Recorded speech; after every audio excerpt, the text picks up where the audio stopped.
You were not the subject of 8 years of war, where your cities were showered with missiles, carrying chemical warheads, and you did not have a single missile to retaliate so that maybe Saddam Hussein would stop. We went to one country after another begging, insisting, begging for a single Scud missile to defend our people. Begging. Now, you want us to get a few dollars to Iran to abandon defending our people. We really hope and wish for a day when nobody will spend any money on any of these weapons. We are entitled to the rudimentary means of defense, which we need in order to prevent another Saddam Hussein around the corner attacking us with chemical weapons. In a social media post, the foreign minister said Iran would never initiate war, but the country will do what it can to defend itself. On the same day, the Speaker of the Iranian parliament defended the missile test, saying Iran was acting responsibly both in regional and international matters. The remarks were echoed by senior cleric Ayatollah Ahmad Khatami, who is close to the Supreme Leader Ayatollah Ali Khamenei. Khatami said Iran will not suspend its missile program in a, quote, world of wolves. Today, our regime shows maturity in its political behavior regarding both regional and international issues. And the decisions it makes are well thought out, and this is an important asset. Compare this behavior with some countries that talk nonsense, as you have seen. Immaturity is thoroughly visible in how these countries present themselves. It might be a big country, but their behavior and rhetoric are immature. We have missile drills. Our missile drills are a show of our might. We are living in a world of wolves, wolves such as the arrogant government of America. In this world of wolves, should we remain unarmed and they do whatever damn things they want? No way. This will never happen.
The attack was happened at 9 a.m. During the military parade, which was an annual parade for commemorating the war between Iran and Iraq. The place is in Ahvaz, the Khuzestan province in Iran. And according to Iranian Islamic Republic news agency, there were 24 include IRGC members were killed and more than 60 people injured. And there were 4 terrorists who, 2 of them were killed and 2 arrested. According to IRNA, the terrorist group, Ahvaz, claimed responsibility for the attack. And according to Fars news agency, terrorists opened fire towards civilians who were watching the military parade. And the people thought at first the voice of the gunshot is part of the ceremony, but when they saw someone get injured, they start to realize that it's a terror attack. And after the attack, the Iranian Foreign Minister Zarif said through his social media that terrorists recruited, trained, armed and paid by a foreign regime have attacked Ahvaz. Iran hosts regional terrorist sponsors, and their U.S. masters should take responsibility for that. And Iran will respond swiftly and decisively in defense of Iranian lives. Now, let's also talk about the military parade. Were there any special weapons displayed? And was the government trying to send anything particular from this? Any message particular from this?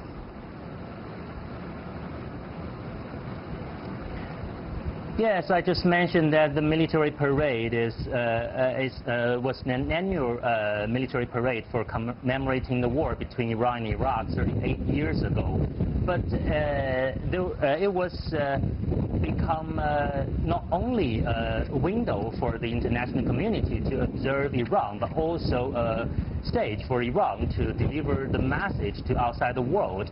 We know that Donald Trump restored the Iranian nuclear agreement in May and restarted sanctions against Iran, which was caused a tension between two countries. In today's speech, the Iranian President Rouhani said the main purpose of the U.S. withdrawal from the nuclear deal is to impact on the Islamic system and the national structure. But now Iran and the army became strong. What happened to Saddam will also be repeated in Trump. And tomorrow, the President Rouhani will travel to New York to attend the UNGA. And although Trump has repeatedly invited Iran to return and renegotiate with him, Iran has rejected. And we will continue to follow this event.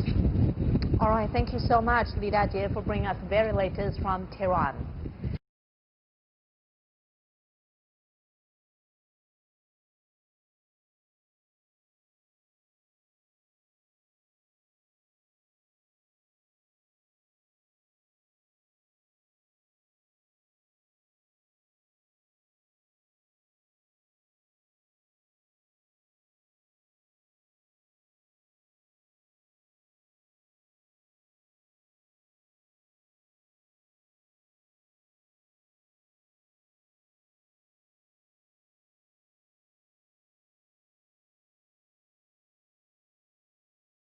They have to hit the Americans very hard to make sure that the Americans don't continue violence against the Iranians. So I think the very fact that the Iranians shot down this drone over Iranian airspace shows that the Iranians are very serious about protecting their territory, and also it shows that the Iranians are very sophisticated and much more advanced than the Americans seem to think.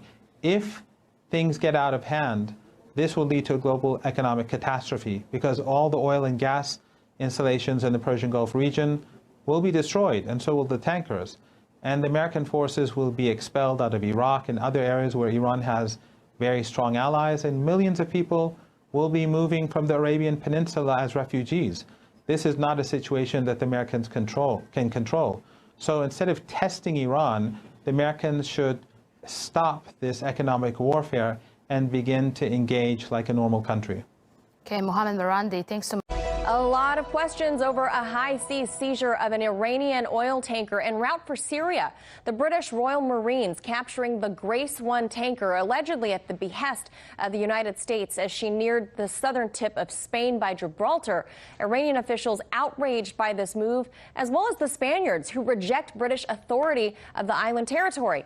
Joining us now to break it all down, former UK MP George Galloway. So, George, the Iranians are calling this move piracy. What's your take? Absolutely. Piracy on the high seas, piracy in Spanish territorial waters. It's a major mistake by the British government, which is the only government in history that has set about leaving the European Union and making enemies of the rest of the world simultaneously. It is an act of madness, it's an act of brigandage, piracy, it's a crime, And I think Britain will be made to pay for it. The Iranians will almost certainly retaliate in kind. Then we'll be into an international crisis point, a flashpoint, which could lead to a shooting war. It's almost inexplicable, even by the standards of this government sitting behind me, that they should do such a thing. The idea that a state-owned oil tanker headed for Syria was some kind of illegal contraband is utterly ridiculous. The European Union does not have oil sanctions against the Republic of Iran. Neither does it have oil sanctions against Syria. So if Donald Trump and John Bolton invented a casus belli, that's a matter for them. But to use our brave Royal Marines, putting them in the line of fire to do Donald Trump and John Bolton's dirty work is a crime. It's also a blunder. And George, an IRGC commander called Mohsen Reza, he tweeted, just like you said, that it was Iran's duty to respond in kind by seizing a British tanker next. Is this the appropriate next step, or would this further escalate tensions between Iran and the West? Well, you've got to understand Iran's position. They're in a corner. They are surrounded by hostile forces. They are under mounting economic warfare, which in effect means actual warfare. People are dying in Iran from economic sanctions. And now some tin pot little country off the northeast coast of Europe seizes their oil tanker, legitimately going about its business, and in somebody else's territorial waters. What would you do if you were Iran? It's not that I want an escalation of this crisis, of course, but it's not me that's in charge of Iran. The Iranians are boiling mad, as well they might be, as well they should be, and I think that it would be some kind of miracle now if there's no retaliatory move made by the Iranian forces, probably very soon indeed. And George, this move, as you mentioned, has also upset the Spaniards. Listen to one foreign ministry official. Naturally, we were aware of this operation. The Guardia Civil was patrolling the zone, but we are studying the circumstances in which this has taken place. This is a request made by the United States to the United Kingdom. We are looking into how this affects our sovereignty in the sense that it took place in waters which we understand are under Spain's sovereignty. So, George, what do you make of Mr. Borrell's statements? What kind of territorial argument will we be seeing here because of this incident? Well, before I say that, Britain is currently negotiating with the European Union, of which Spain is an important member. It has a vote, a veto vote, that can torpedo any progress on a deal with Britain. So even on that realpolitik level, this was an act of crass stupidity by Jeremy Hunt, now running to be our Prime Minister, currently our Foreign Minister. Well, look, the Rock of Gibraltar is a colonial anachronism. How it can possibly be claimed to be a part of Britain is absurd just by a single glance at a map. It is organically a part of Spain. Spain regards it as Spain, and it regards the waters around it where this act of piracy took place as being Spanish territorial waters. Again, it doesn't really matter what I think. It's what the Spanish people and their government think. I wouldn't like to be the next British government minister going up to negotiate with the EU and hoping for a favour from Spain. Yeah, it certainly looks like the British are cruising for a fight lately on behalf of the U.S., as you mentioned, George. Thank you so much for joining us. I know you're nursing your voice back to health. I know a lot of people would agree with me in saying that we need you to continue with your voice. We need a voice like yours in the world. As always, appreciate your time today. George Galloway, thank you.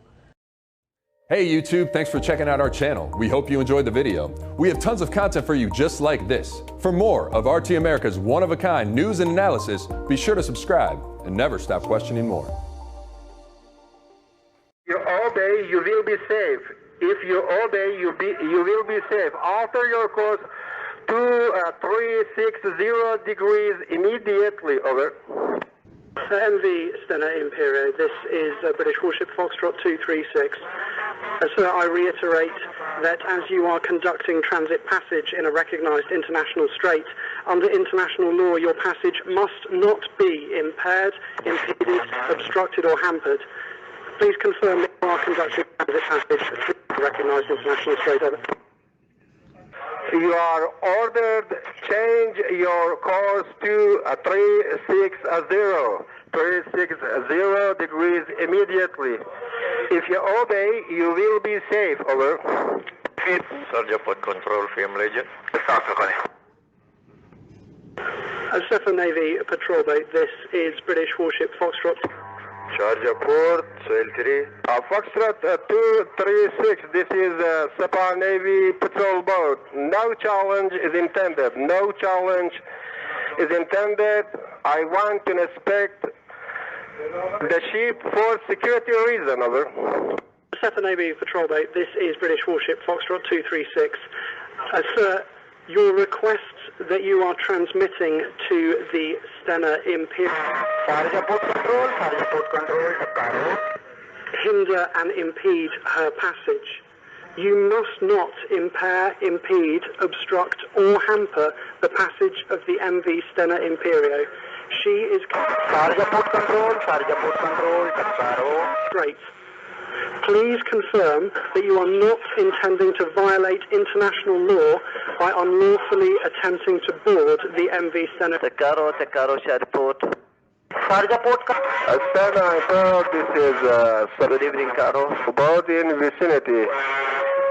If you obey, you will be safe, Captain. Alter your course to 360 degrees immediate Gibraltar.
Let's begin this hour with escalating tensions along the Persian Gulf. This latest one deemed dangerous and very serious. Today, British Prime Minister Theresa May is holding an emergency meeting to discuss how London will respond to the recent seizure of a UK oil tanker by Iran along the Strait of Hormuz. That tanker, called Stena Impero, was seized on Friday when Iran's Revolutionary Guard commandos rappelled onto the ship. It's now sitting in a heavily guarded Iranian port along with 23 of its crew members. Iranian officials said the seizure of the tanker was a justified response to Britain's role in impounding an Iranian supertanker just 2 weeks earlier off the coast of Gibraltar. Meanwhile, tensions have also escalated again between Tehran and Washington after Iran claims it broke up a spy ring, arresting 17 people with alleged ties to the CIA. RT Saya Tavenger is joining us live from the newsroom with all the details now. Saya? Yes, Iran announced today that it has arrested 17 Iranian nationals allegedly recruited by the CIA to spy on Iran's nuclear and military sites, and that some have already been sentenced to death. Now, the Iranian intelligence official did not say how many of them got the death sentence or when the sentences were handed down. But what a lot of people don't realize is that announcements like today's are actually very common in Iran and are often just made for domestic consumption. Now, what's very interesting about today's announcement is that the Iranian official didn't give his name, but was identified as the director of counter-espionage department of Iran's intelligence ministry. Now, such a procedure is highly unusual in Iran, as officials never identify themselves at news conference. It's also very rare for intelligence officials to appear before the media. The Iranian official claimed that none of the 17 who allegedly had sophisticated training had succeeded in their sabotage missions. The spying missions included collecting information at the facilities they worked at, carrying out technical and intelligence activities, and transferring and installing monitor devices. The official further claimed the CIA had promised these arrested U.S. visas or jobs in the U.S., and that some of the agents the U.S. had recruited had actually turned and now working with the department against the United States. The Iranian official also handed out a CD at the news conference with a video recording of an alleged foreign female spy working for the CIA. The disc also included names of several U.S. embassy staff in Turkey, India, Zimbabwe, and Austria who Iran claims were in touch with the recruited Iranian spies. Now, occasionally, Iran announces detention of spies it says are working for foreign countries, including the U.S. and Israel. In June, Iran said it executed a former staff member of the defense ministry who was convicted of spying for the CIA. Now, in April, Iran said it had uncovered 290 CIA spies, both inside and outside of the country over the past years, but it's unclear whether today's announcement had any connection to those arrests. And in typical fashion, in a tweet this morning, President Trump called the report of the arrest totally false, saying the report of Iran capturing CIA spies is totally false. Zero truth, just more lies and propaganda put out by a religious regime that is badly failing and has no idea what to do. Their economy is dead and will get much worse. Iran is a total mess. Now, this latest news is, of course, part in a series of dramatic developments as tensions mount between the U.S. and Iran over the unraveling of the nuclear deal between Tehran and world powers. The U.S. has also increased its military presence in the Persian Gulf region in recent weeks due to all these accidents, and Iran is claiming the U.S. is violating international laws. Reporting live in the newsroom, Sai Tavenger, RT. Hey YouTube, thanks for checking out our channel. We hope you enjoyed the video. We have tons of content for you just like this. For more of RT America's one-of-a-kind news and analysis, be sure to subscribe and never stop questioning more. American-born journalist who was reportedly arrested in the US without being charged earlier this week is set to appear in court this Friday, according to her son.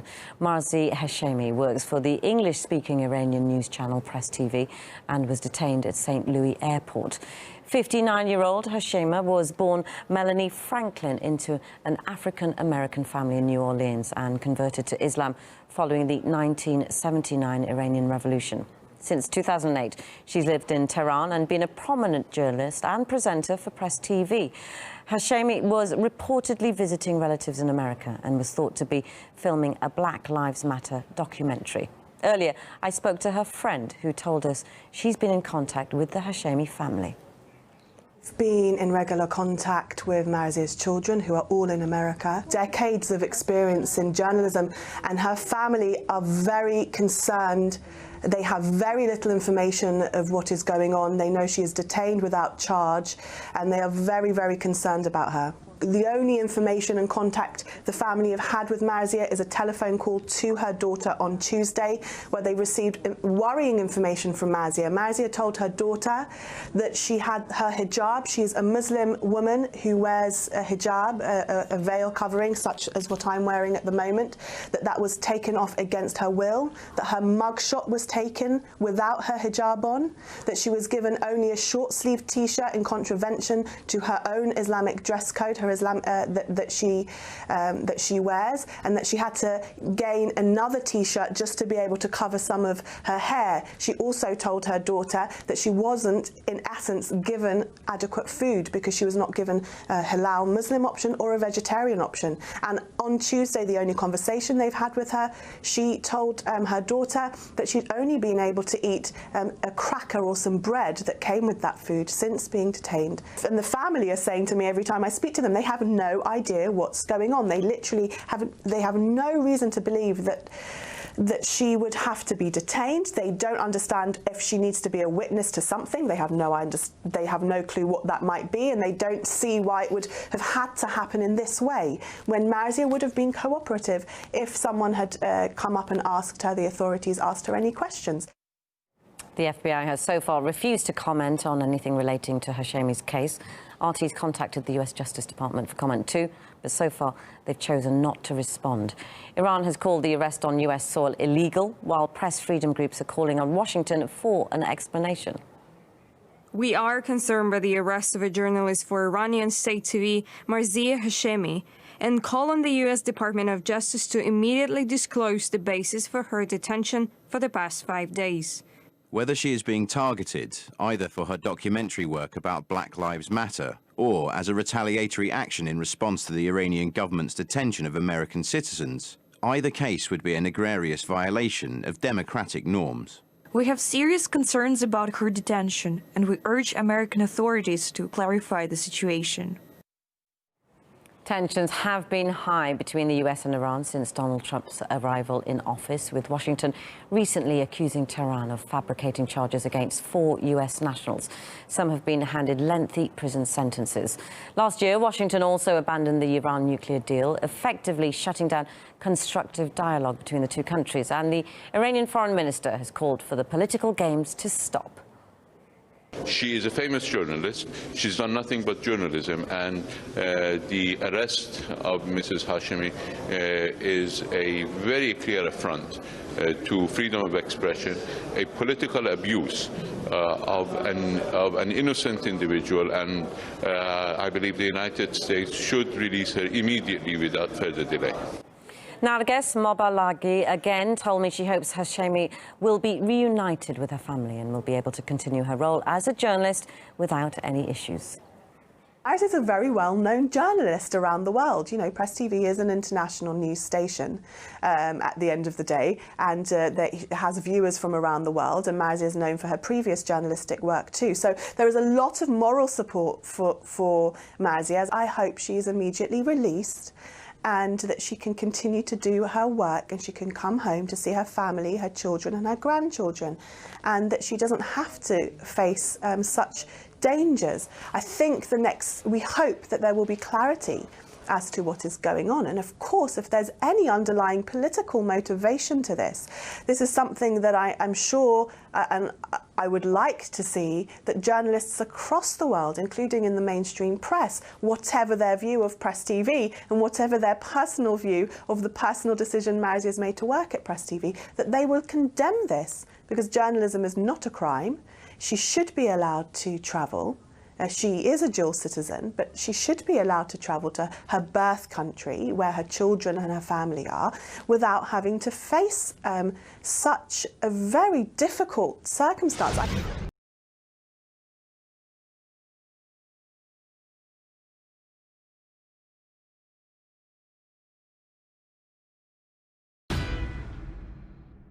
Well, arguably, the minds of British authorities have long been closed when it comes to broadcast freedom in the UK. Iranian channel PressTV is banned from broadcast here. It's a channel I worked at with filmmaker and anchor Marzieh Hashemi, who has been freed after controversial detention on the orders of the US Justice Department. In her first internationally broadcast interview, she joins me now via Skype from the US Capitol. Marzieh, thanks so much for being on Going Underground. Before we even go to what on earth happened to you, I understand you continue to say that people all around the world need to protest the USA's so-called legal system. Definitely, Afshin. Great to be with you. And well, when I got out, I understood that rallies were going to be held in conjunction with demanding my release. And what I'm asking people to do definitely continue with those rallies, because it's not about Marzieh Hashemi. It's not about me. It's about the ability for the U.S. Basically to detain anyone. I would say illegally, though they are going to say that it's legal. So it's much bigger than me. We want to demand a stop to these actions in this country. Yeah, Marzieh, just to be clear, under U.S. law, anyone can be arrested who is material in a criminal proceeding. And of course, the USA not a signatory to the International Court in The Hague. Yes, exactly. So saying that a material witness, it is mind-boggling that you can be arrested, detained, shackled, not charged with a crime. And wow, I definitely saw it firsthand. Just take us through it then. I mean, you're now reunited with your family, but you landed at St. Louis Airport on the 30th of January. What happened?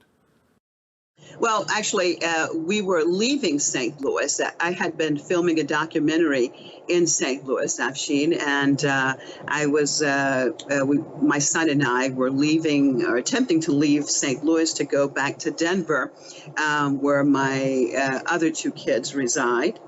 I was at the gate waiting for my flight.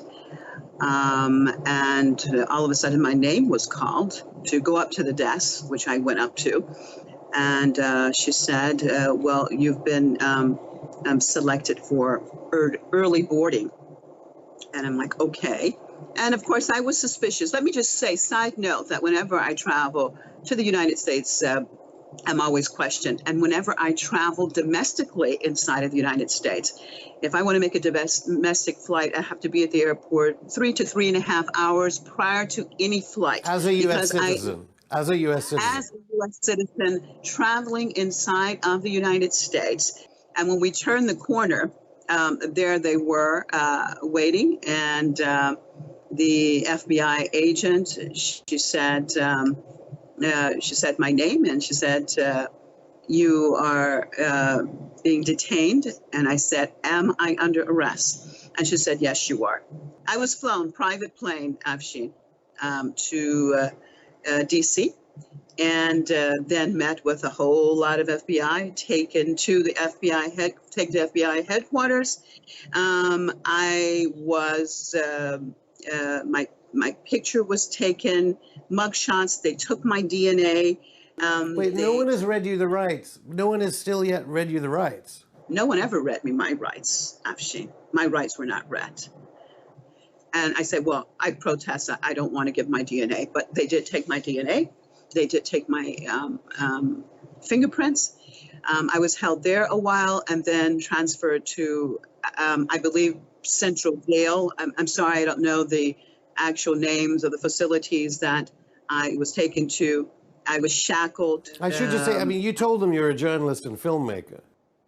Of course, they know who I am. I think investigating Black Lives Matter movement activism in the U.S. Well, no, I wasn't, let me clarify that. I wasn't investigating Black Lives Matter. I was, actually, I did a documentary almost 5 years ago, I've seen, post Mike Brown death there, revisiting St. Louis, because this coming August will be 5 years since the killing of Mike Brown. My scarf was taken off for the mug shot, and then I put it back on for that night. Sorry, you took the scarf off, or did they take it off? At that place, well, ultimately I took it off, but in protest, because they told me that I must take it off. You could phone your family to tell them where you were? Fortunately, my son, who was with me trying to get on that flight in St. Louis, and he did not get on that flight in Denver, which I had told him to, because the FBI was with him and accompanied him the whole night, though he was not under arrest. But fortunately, he called my kids, my other kids, and told them that mom's been arrested by the FBI, and they're freaking out and trying to find out where. FBI St. Louis, FBI where. But if he hadn't been there, your children might have just thought you disappeared. Afshin, what I realize is how easy it is for them to make someone disappear. If he was not there, anything could have happened to me. No one would have known where I was. And they took my mugshot without hijab.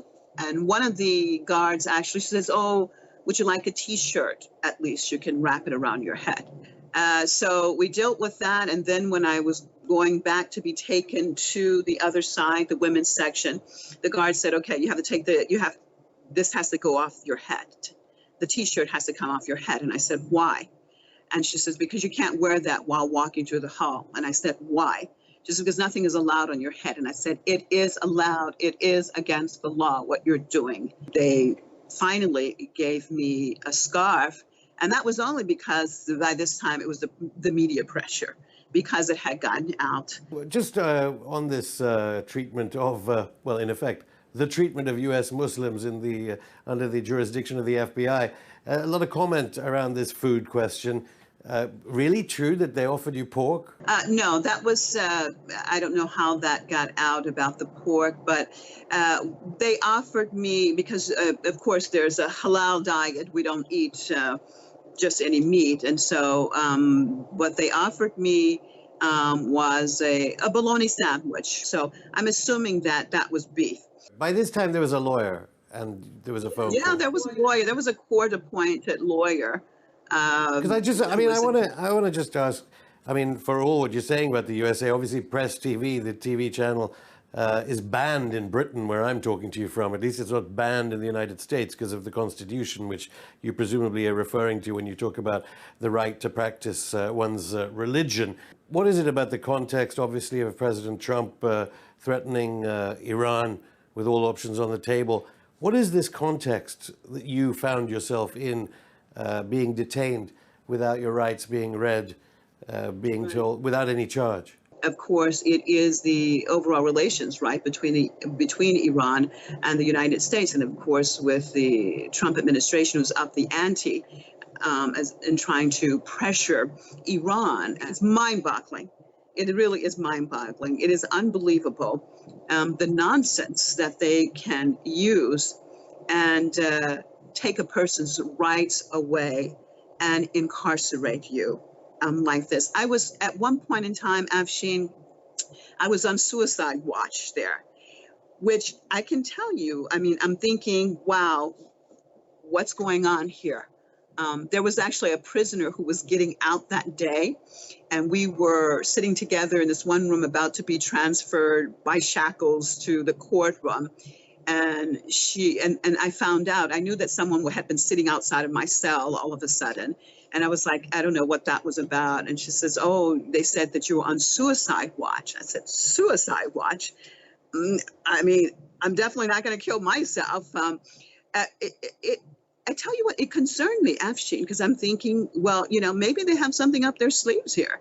And I told her, because she was getting out that day, and I said, "Listen, is there any way, this is my daughter's number. This is my daughter's number. Just give her that information, that if you could call her, that they have me on suicide watch, and she knows that I'm not going to kill myself. So if anything happens to me, it's definitely not from suicide."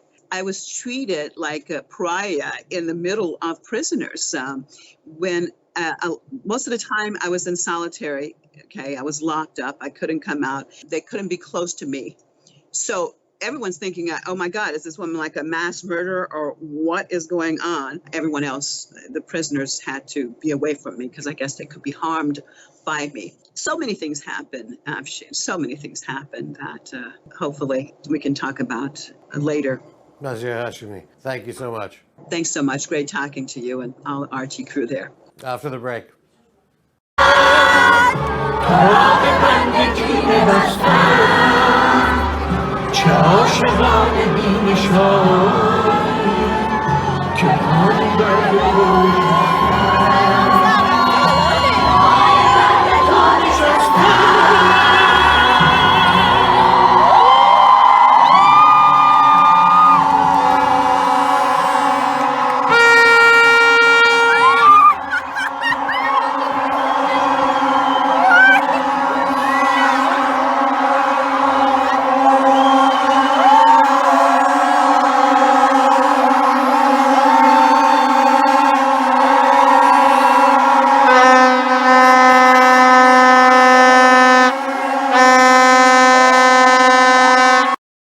American and Iran relation is affected already.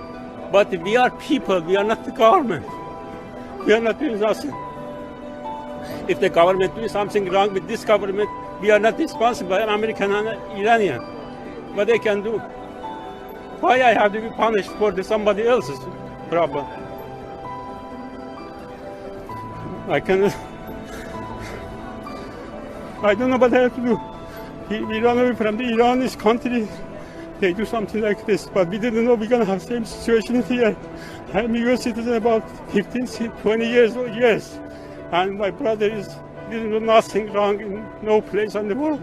And I didn't do nothing wrong. I'm a contractor, I'm working hard here. I'm working hard here, I'm building a house for the people, the American people, and I'm American too.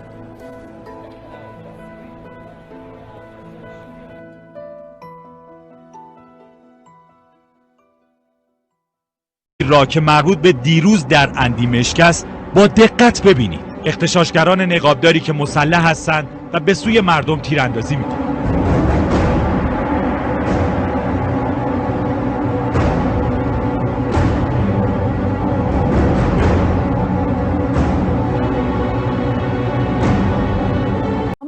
He is a professor at Tehran University.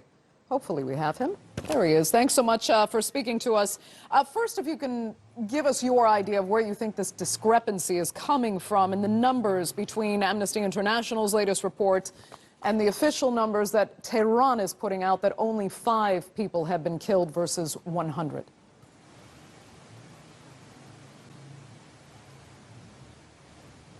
Well, Iran never gave such a figure.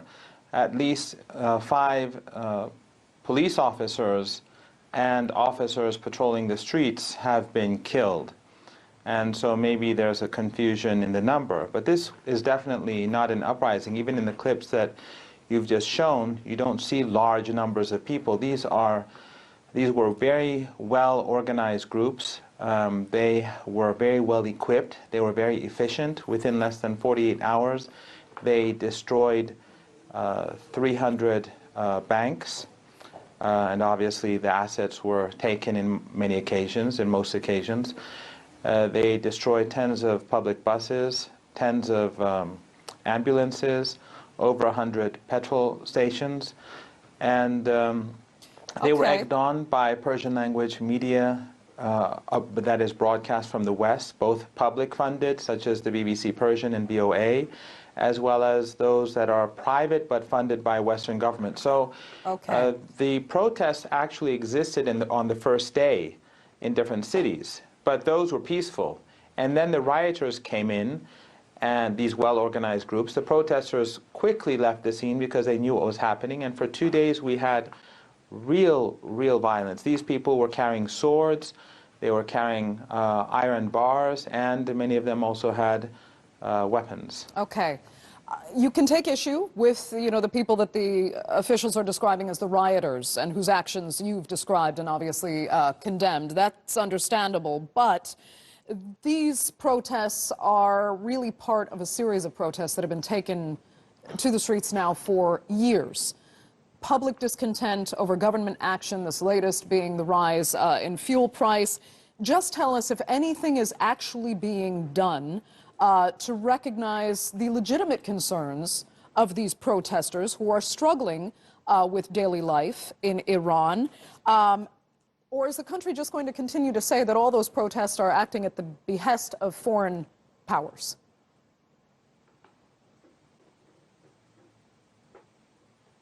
No, no one in Iran said the protests are acting at the behest of foreign powers. No official has said that whatsoever. In fact, they have always said that there is foreign both the administration, interference, as well as the opponents of the administration, parliamentarians. No, they did not say anything about the protesters. They were talking about the rioters. You have to make a distinction. There were the protesters that we had in large numbers in different cities on day 1, but they disappeared on day 2. And on day 2, the violence began.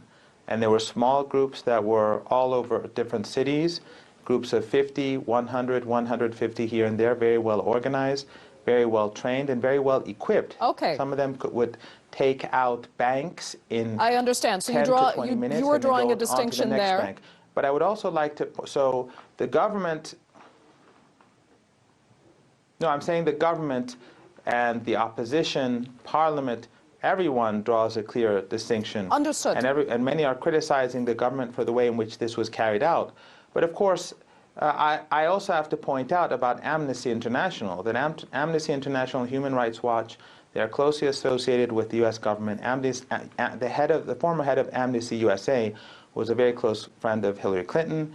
Amnesty International, during a NATO conference in Chicago, they invited Madeleine Albright as their keynote speaker. She was the same person who, when asked about 500 Iraqis dying due to the sanctions and whether it was a price worth paying, she said it was. So Amnesty, when it comes to human rights, is very biased. I understand your issues with Amnesty. I want to get back on the track of what the government is actually doing to recognize the protesters that you also deem legitimate, with legitimate complaints. What is being done to address their demands?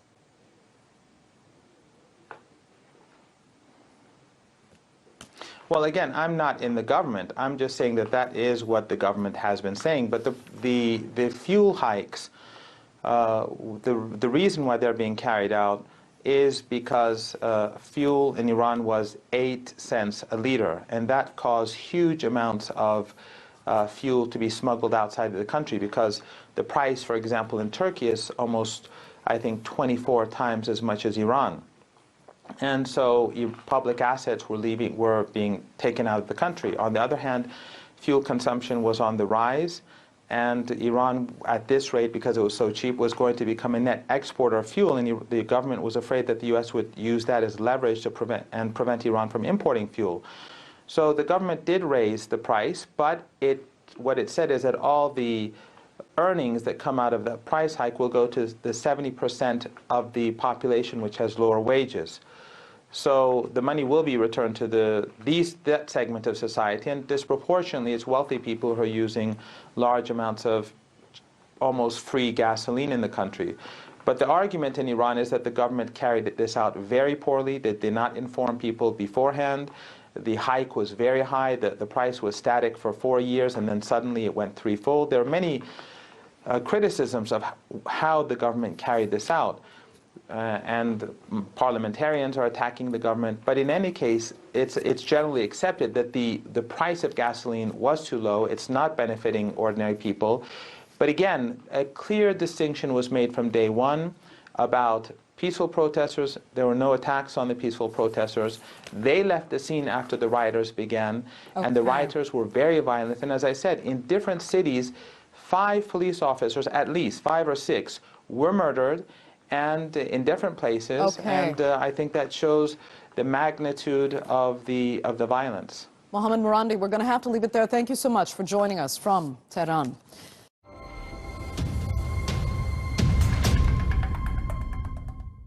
با یک خودرو شخصی و جان باختن 2 سرنشین آن شدند.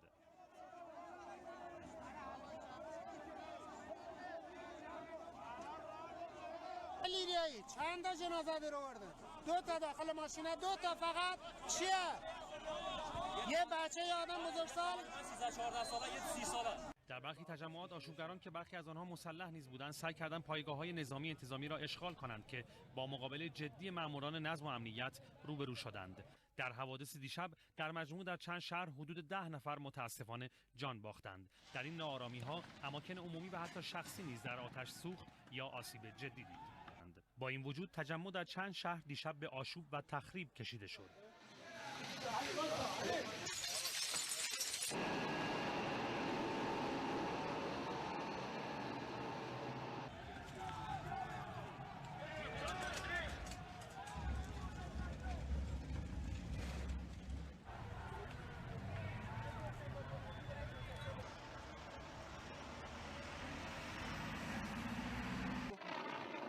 شهر درود دیشب شاهد واقعی غیر انسانی بود که در آن شماری از آشوبگران به زور یک ماشین آتش نشانی را در اختیار گرفتند و با سرازیر کردن آن در یک خیابان باعث برخورد ماشین آتش نشانی از نیروهای آتش نشانی به زور میگیرن و پشت این ماشین میشینن، میارن رو پل وحدت که این ماشین رو از اونجا رها میکنن. از بغل میدان این ماشین وقتی که رد میشه، چیزی که به من گفتن متاسفانه یک فرد میان سال و یک بچه 12 تا 15 ساله، البته هنوز سن اینها رو دقیقاً به ما نگفتن، در زیر این ماشین تلف میشن، از بین میرن.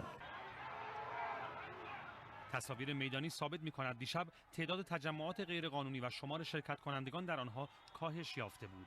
علت این واقعیت را باید در روشن‌تر شدن ماهیت حلقه اصلی ها جستجو کرد که باعث مرزبندی قاطع کسانی شده که از اوضاع معیشتی گله دارند اما اغتشاش و ناامنی را کاملا رد می‌کنند.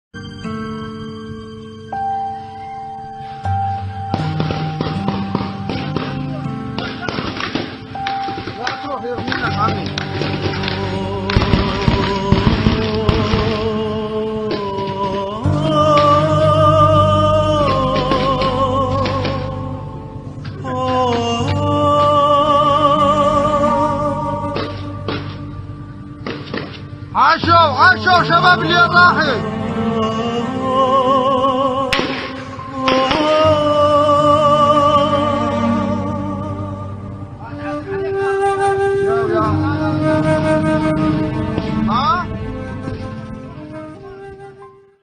انا لله و انا الیه راجعون. شهادت سرباز ولایت و امت اسلام، سردار اسلام، انقلاب و ایران حاج قاسم سلیمانی در حمله بالگردهای آمریکایی.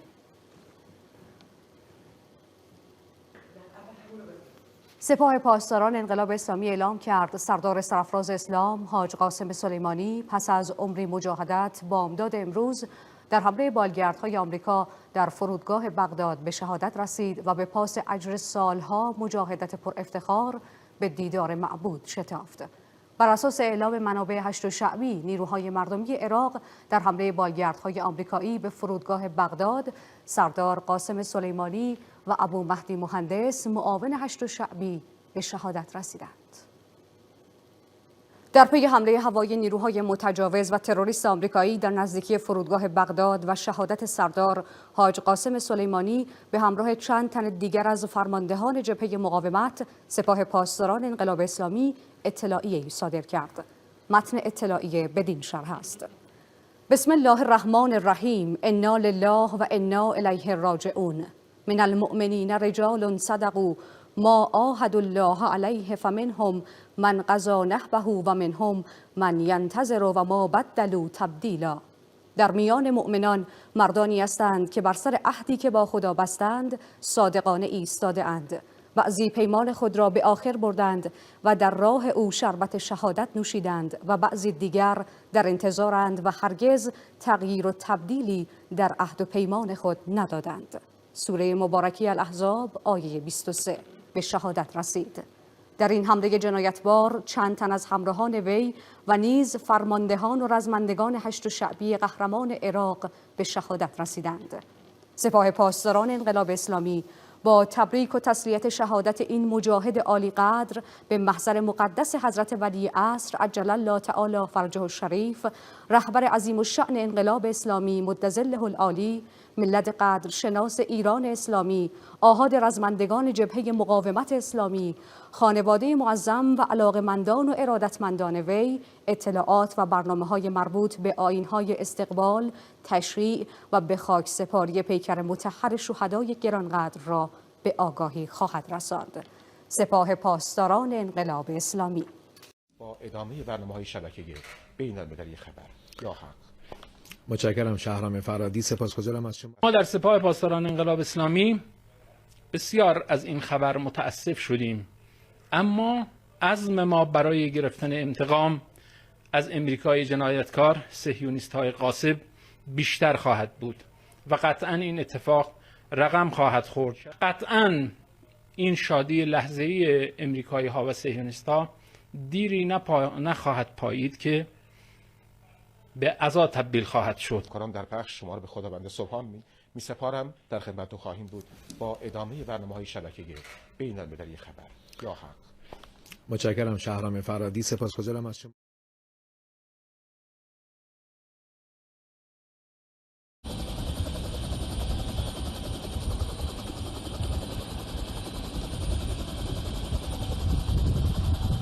چو شیران بمیرند جامه ها باید درید.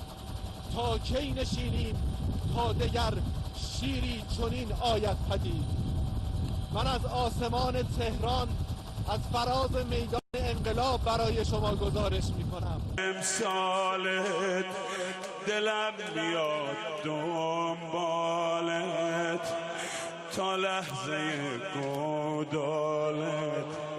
حسین غریبه ما آقا جان با ناله یا زینب، با نوحه یا عباس، هر روز ما عاشوراست.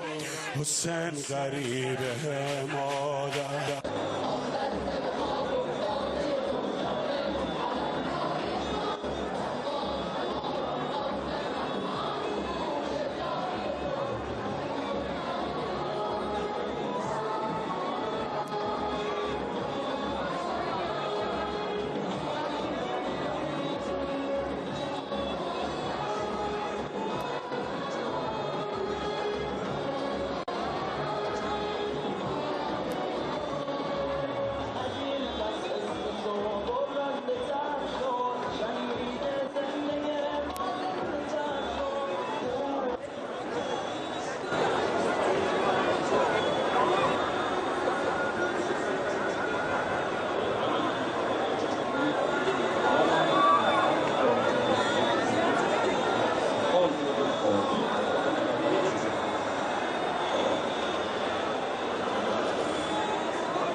میخوای رجز بخونی با زبان خودش. تو شروع کردی ما تموم میکنیم. Hey US you started we will end it.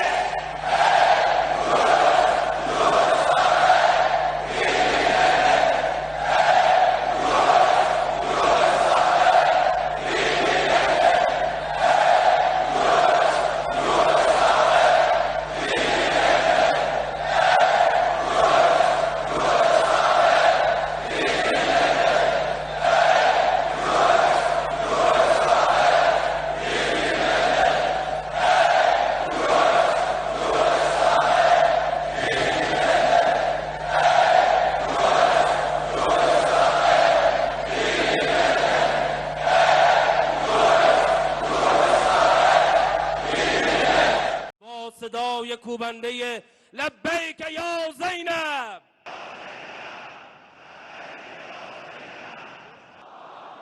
آمریکا و صهیونیسم بدانند شهادت پدرم موجب بیداری بیشتر فطرت انسانها در جبهه مقاومت شده و روزگار آنها را تیره و تار و خانه‌های عنکبوتی آنها را فرو خواهد ریخت.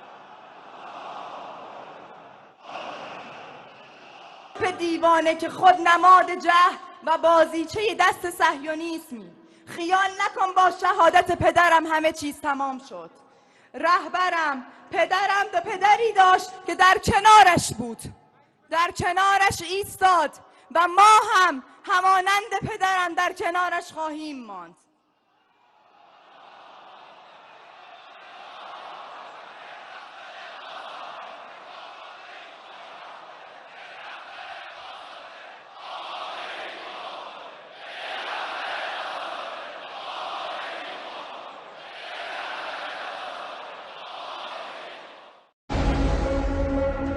این تصاویری از تونل موشکی ماست.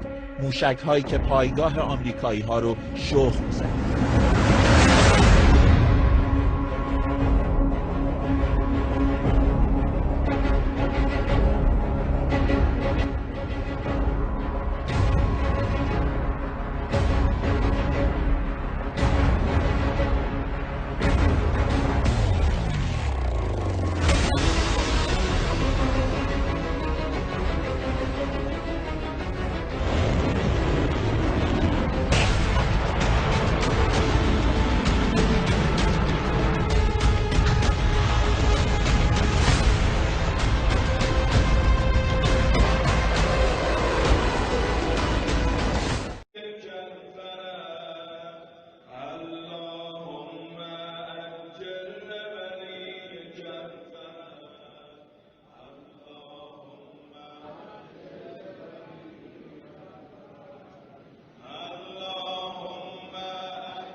علم داره حضرت ولی سراپایت نور منجلی، سراپایت نور منجلی، نگاهت شمشیر صیقلی، ای الگوی شیعه علی، رمز انتقام قاسم سلیمانی، ذکر یا علی، ناصر الحسین، ناصر الحسین،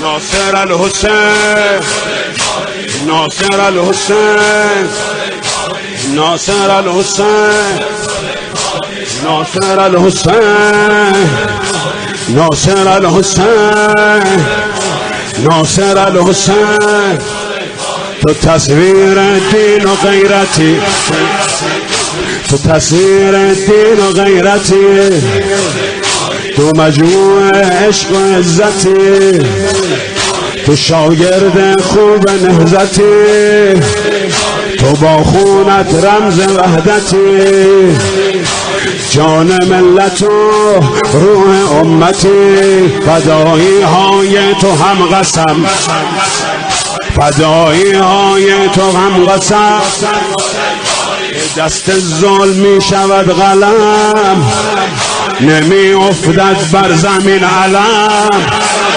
نمی افتد بر زمین علم، سپاه قدس می رسد حرم، سپاه قدس می رسد حرم، خواب ظالمان می زند به هم، خواب ظالمان می زند به هم، ناصر الحسین سن سلیمانی،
الا الله يا ابو الحسن يا علي يا علي يا ولد ابو جواد يا ابو الحسن لا اله الا الله لا اله الا الله لا اله الا الله يا علي عدي خير علينا لا اله الا الله دمي بالك يا ولد على امريكان على امريكان دني سوري على امريكان دير بالك لا اله الا الله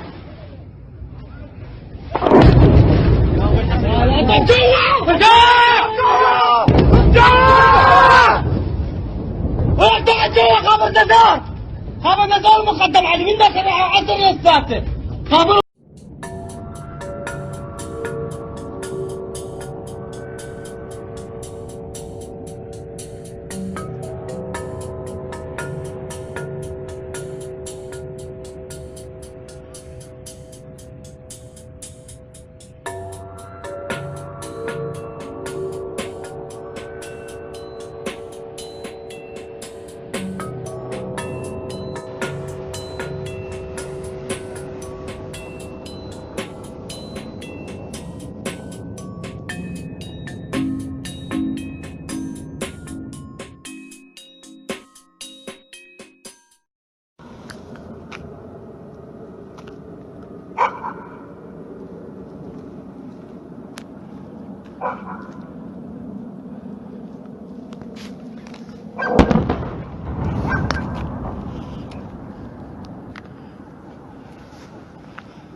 Of the morning, a Ukraine Boeing 737-800 crashing in Iran late yesterday.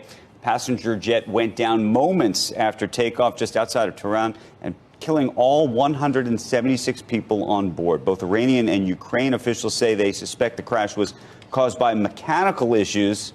Phil LeBeau joins us right now with more on all of it. Phil. Andrew, as is usually the case when there is a plane crash, more questions than answers early on. What we do know is that this was a young plane. It was the 737-800 built in 2016. It crashed shortly after takeoff. There are these reports that it appears that there was a mechanical failure, but let's be honest. In almost every plane crash, the initial reports rarely tell us what ultimately is the cause of an accident. There are also reports that there may have been some type of an engine failure or an engine issue. The engines on this plane were built by CFM. That is the joint venture of GE and its French counterpart, the aviation company Safran. It was a CFM 56-7B engine on this Ukrainian Airlines plane. We have reached out to General Electric. It is like GE or like Boeing saying that it is early in the investigation. Still more questions than answers from their perspective. One other interesting note here, Andrew, I heard you mention, and there are these reports coming out from Reuters and others overseas, that Iran is not going to turn over the black box to Boeing or to American investigators. Now, it doesn't mean that they can't ultimately figure out what's in the black box. There are other agencies around the world, but that's part of the geopolitical tensions that will be, no doubt, making the investigation into this crash much more complex than it already is. Hey, Phil, and I know that at the moment we're talking about this strictly as a mechanical failure and nothing more, but do we know about the timing of the crash, not in terms of how many minutes it took off in that relation, but in این آتش یه چیزی حدود بیش از 1 دقیقه رو هواپیما بوده، یعنی داشتن اصلا نگاه میکردن رو اون ارتفاع و اگر موشک به هواپیما بخوره هواپیما منهدم بشه. دومی که نشون میده که مسیری که هواپیما افتاده، هواپیما اگر به سمت شمال میرفته، خلبان سعی کرده هواپیما رو برگردونه برای اینکه هواپیما یعنی برگرده به سمت فرودگاه. هواپیما روش به سمت جنوب شرقی افتاده، یعنی نشون میده هواپیما می‌خواسته برگرده. این هواپیما اومده رو زمین خورده، یه جای برخورد زمین از شرایط هم طوری بوده که هواپیما با سر رو زمین نخورده، با شکم اومده رو زمین، باز دوباره بلند شده جای دیگه پرتاب شده، چون که سرعتش بالا بوده دیگه. پس نمیتونه هواپیما انفجاری در صورت گرفته به اون شکلی که حالا مقامات آمریکایی میگن. حالا من نمیخوام به این قضیه بپردازم، آدم سیاسی نیستم، ولی موضوع در این هست که فنی همچین چیزی امکان پذیر نیست. ولی یه واقعیت هستش، بالاخره امریکایی‌ها تو این چند ماه اخیر شرکت بوئینگ ضرر هنگفتی کرده. این 2 فرمان هواپیمای مکس که بالاخره به دلیل همین سوانحی که داد و علت سانه هم بالاخره نقص‌های فنی بوده که هم دنیا تایید کرد، خود امریکایی تایید کردن، یه ضرر بسیار سنگینی به این شرکت وارد شده. همین آخریا به ترکیش هم فکر کنم به شرکت ترکی. حالا فرض کنید که بیایم ما ثابت کنیم این هواپیما فنی بوده و ربط هم پیدا می‌کرده به خود کارخونه، چه اتفاقی میفته برای بوئینگ؟ به شدت سهامش کاهش پیدا خواهد کردش. عجب، یعنی انگیزه اقتصادی غیر سیاسی هم میتونه مطرح باشه. بله که نفع سوم میشه.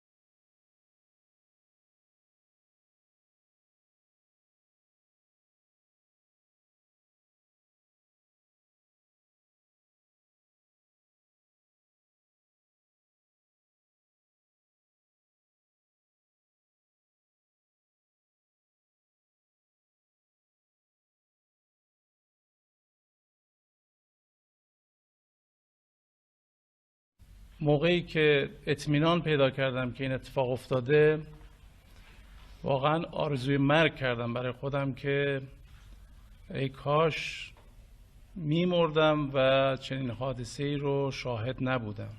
این اپراتور داده بودن که وضعیت جنگیه و موشک این موظف بوده تو این شرایط تماس بگیره، تاییدیه بگیره، یعنی خط این اپراتور هم از همین نقطه است.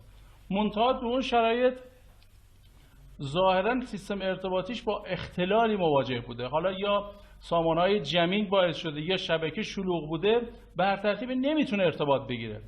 10 ثانیه فرصت داشته تصمیم بگیره و دیگه به هر حال میتونسته بزنه و میتونسته نزنه و تو این شرایط متاسفانه این تصمیم بد رو میگیره و درگیر میشه، موشک شلیک میشه و هواپیما در واقع تو اینجا مورد اصابت قرار میگیره و حالا مسیری که برمیگرده بر نقطه اصابت به زمین هم در این نقطه. ببینید چون تو ارتفاع کم هواپیما مورد اصابت قرار گرفته توسط یک موشک کوتاه برد بوده، این هم مجاورتی عمل میکنه.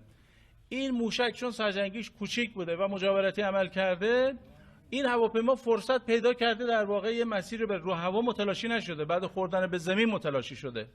آماده بوده. اینجا هم فرودگاه امام خمینی هست. متاسفیم بالاخره اینها هزینه این شیطنت‌ها، التهابات و اقدامات امریکا در منطقه است که واقعا اون شب ما آمادگی درگیری همه جانبه رو داشتیم. خود من که در غرب کشور بودم هر آن احتمال میدادم بالاخره چون تعداد زیادی هواپیما در منطقه در حال پرواز بود، هواپیمای جنگی، بعضی از بمب افکن‌هایی که اضافه کرده بودن تو منطقه، احتمال شلیک کروز و ورود هواپیماها رو ما کاملا داشتیم. ما خودمون آماده درگیری کاملا همه جانبه کرده بودیم. خب حالا بالاخره متاسفانه اینجا به واسطه یه تصمیم گیری عجولانه یک فرد یه اتفاق و یک فاجعه بزرگ رخ داد. Iran has admitted that its military unintentionally shot down the Ukrainian passenger plane on Wednesday due to human error. Foreign Minister Javad Zarif adds that it happened at a time of crisis caused by U.S. adventurism. Tehran's investigation chief says the black box data will now be sent to France. RT correspondent Donald Corner joined me earlier in the studio with the latest. Well, most recently we heard from the Canadian Prime Minister who called this event a national tragedy, and he also said that he expected full cooperation from Iran in the investigation. We also heard from Ukraine's President Vladimir Zelensky, who said that he expects Iran to take full responsibility and for the investigation to continue without any obstruction. Earlier today, we did hear from Iran's president, who promised just that and called this event an unforgivable mistake.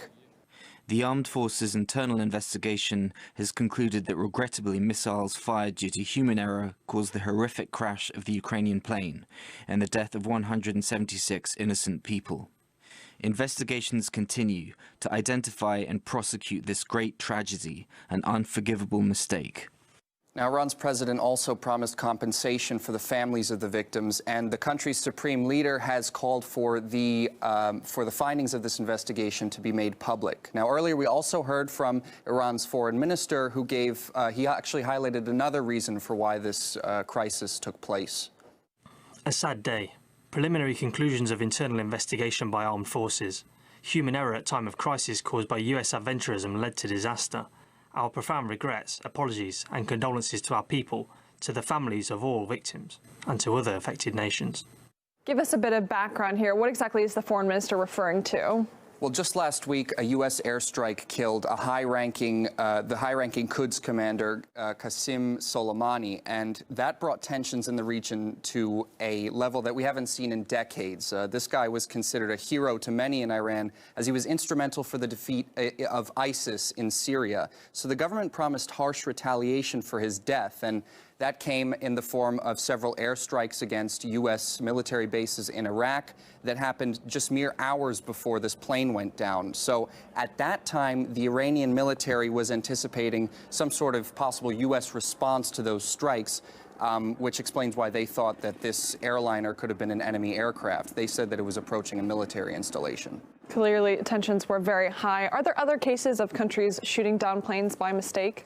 Yeah, unfortunately, when tensions are this high, like you said, accidents are more probable. For example, during the Cold War in 1983, the Soviet Union mistakenly shot down Korean Air Flight 007, thinking it was a spy plane. The plane went into Soviet airspace at the time that a U.S. reconnaissance mission was going on as well. And in 1988, the U.S. Navy shot down an Iranian airliner, killing all 290 passengers because they thought it was an Iranian fighter jet. Now, at that time, the then Vice President George H.W. Bush said he had nothing to apologize for and that he didn't care about the facts regarding the shooting of that plane down. We're now joined live by Syed Mustafa Kashcheshm, political analyst in Tehran. Now, the foreign minister blames U.S. adventurism for the crisis situation that led to the human error that caused the tragedy. What do you make of that? Hello, and thanks for having me. Well, it's true because Donald Trump threatened to, first they assassinated Qasem Soleimani, as you stated. Then they threatened that they would retaliate against any Iranian strike in reprisal for Qasem Soleimani's assassination. So Iranian defense systems were on alert, and they were expecting attacks by U.S. airplanes. As stated in the Armed Forces statement, there have been reports that some hostile objects, flying objects, have been appearing on radar screens in some parts around the country. So as soon as they saw a plane coming to a sensitive IRGC base, they have rushed to and jumped to the conclusion and fired. Under normal circumstances, such incidents are less prone to happen and less probable. And especially now, everyone wants to know why the plane has been approaching, the IRGC base. And of course, there is a logical explanation for that. And the Civil Aviation Organization should come up with a result after decoding and extracting information from the black box under the investigation, which is run by the Civil Aviation as well as international investigators. They should come up with a result, but it takes time. But there is already a logical explanation why this has happened. When it comes to the black box, we've learned now that it will be sent to France for analysis. Why do you think it's not happening on Iranian soil? Well, let's remember that the Armed Forces statement explains that the plane has dived down and made a sudden turn to the right to make a U-turn, most probably to make a U-turn back to the Tehran airport. Repair and maintenance records of the flight show that there has been something wrong with the radar and radio systems of the Ukrainian plane, and the radar system and the radio equipment of the plane must have been malfunctioning or stopped operation. That explains why the pilot has left the safe international civilian corridor, dived down, turned right, to make a U-turn back to Imam Khomeini Airport in Tehran in order to avoid losing sight of the airport. It's very highly dangerous and rather impossible to find another runway or airport if you have lost your radar equipment and transponder equipment. And that explains why the pilot has failed to establish a contact with the tower of the Tehran airport. Under such circumstances, let's remember that you are in charge of air defense. You stand on your own. In Iran, the defense units operate under, independently and based on the command of each unit and not the central command or the headquarters of IRGC airspace or the armed forces. When Iran wants to go on offensive, like what happened last week with regard to the attack on the US base in Iraq, the highest ranking officials of the country and armed forces should issue the command. But for defense, that's not the case, and each unit operates independently to defuse the threat. Therefore, the guy that has been sitting there and receiving reports that around the country there have been sighting of some hostile aircraft coming, and under situations a few hours after the missile attack, they were expecting American missiles, American aircraft coming. He has, jumped to the conclusion when he has seen that a plane away from the civilian corridor is diving down, lowering altitude very fast, and coming to the IRGC base. And of course, this doesn't mean that the guy in charge or all those in charge of the air defense are clean. No, they should stand trial. There is already an investigation. Tehran's prosecutor general has issued a statement to the armed forces calling for immediate and fast action to, deal with all those responsible with this happening, with this regrettable and unforgivable mistake that has cost the lives of 176 people. Initially, Iran denied any possibility that the plane had been shot down, saying that it was scientifically impossible, and yet now we have this admission. Why do you think they made that denial in the first place? Well, what was said was by the Civil Aviation Organization.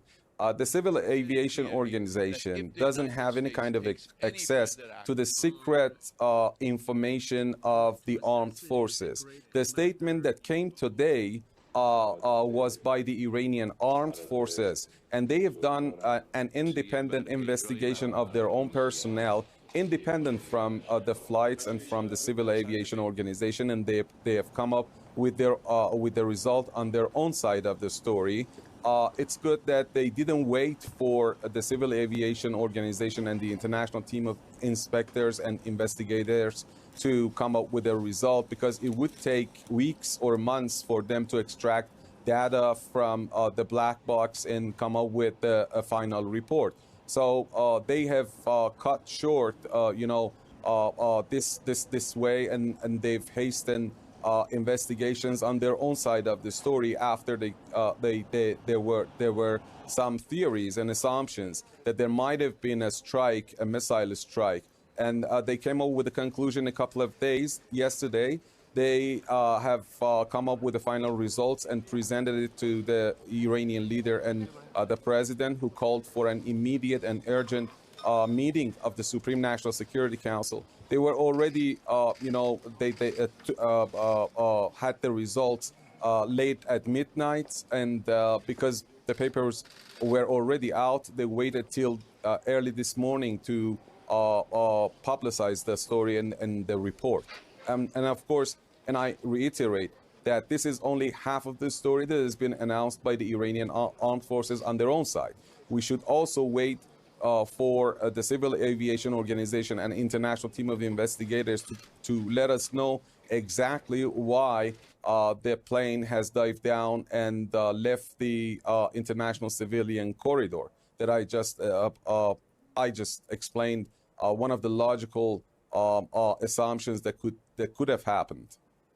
At this point, we've had reaction from both Ukraine and Canada, both calling for a full and open investigation and to bring those responsible to justice. But what kind of reaction do you think we'll see from the U.S., who's had the finger of blame more or less pointed at them as well from Iran? Well, for sure, the United States would go for justifying all its actions. Donald Trump would justify for claiming that all the information that he has already been giving to the public with regard to the missile attack on Ain al-Assad air base in Iraq has been true.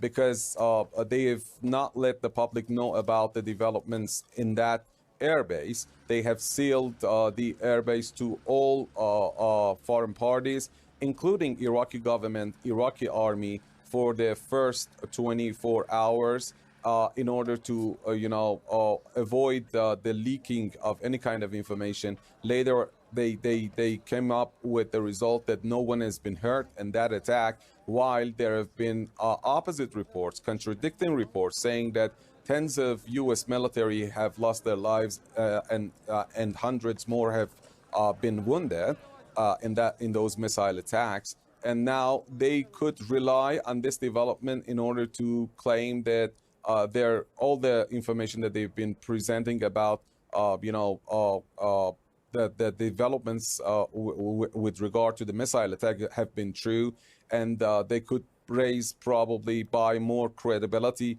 for their statements in this regard. We've been speaking with Syed Mustafa Kashcheshan, political analyst in Tehran. Thank you.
Political analyst and professor at Tehran University. He joins me now from Tehran for more context here.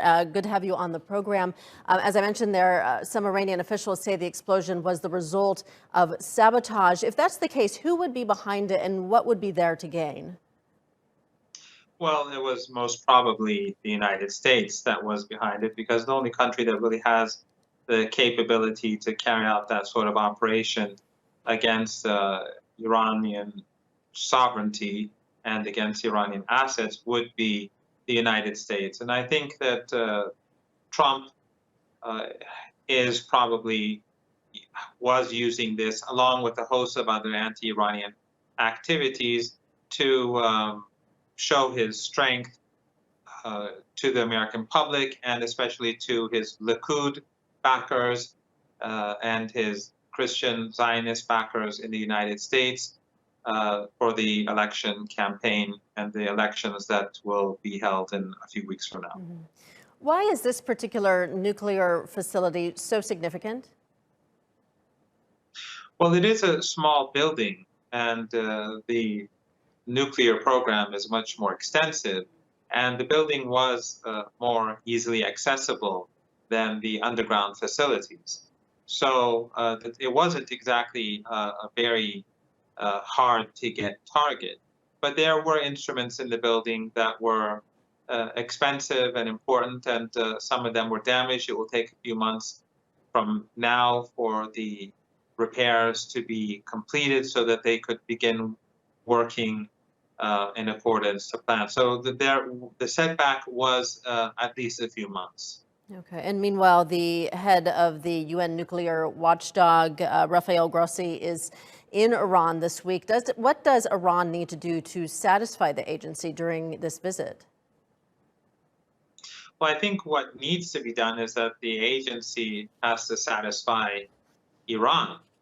The nuclear agreement that was signed between Iran and the P5+1 has not been implemented by the Europeans. The Americans, of course, have torn the agreement.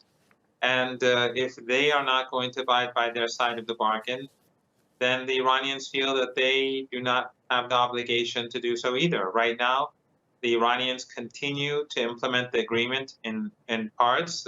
With regards to research and development, the Iranians have discontinued with their obligations, but with regards to IAEA access, Iran continues to give them extraordinary access. At the moment, the International Atomic Energy Agency has more access to Iran's nuclear program than it has in any other country in the world. And the Iranians, many Iranians and many in Iran, the Iranian parliament are now saying, well, if no one else is going to abide by the nuclear deal, then why should we give the IAEA this sort of access? Okay, we'll leave it there. Mohammed Marandi in Tehran, thank you. A nondescript building partially destroyed by fire. After describing it as a simple industrial shed, now Iranian authorities suggest the single-story building had a much more important role within Natanz nuclear compound. The incident could slow down the development and production of advanced centrifuges in the medium term. Iran will replace the damaged building with a bigger one that has more advanced equipment. The statement seems to back what several foreign analysts have been saying, that the shed could in fact be a centrifuge assembly workshop. These devices can be used to enrich uranium. Natanz facility resumed doing just that in September. According to the IAEA, Iran has enriched the radioactive element to around 4.5% purity. This is above the terms of the 2015 nuclear deal, but well below weapons-grade levels of 90%. Tehran has long denied that its nuclear program is for military purposes. Renewed nuclear activity in Iran comes as a response to Washington's unilateral withdrawal from the international agreement in 2018. Iranian authorities say they're working on finding the cause behind the Natanz fire. It comes after other incidents at other nuclear sites in the country. In the past week alone, there's also been damage to Pashin and Ahvaz.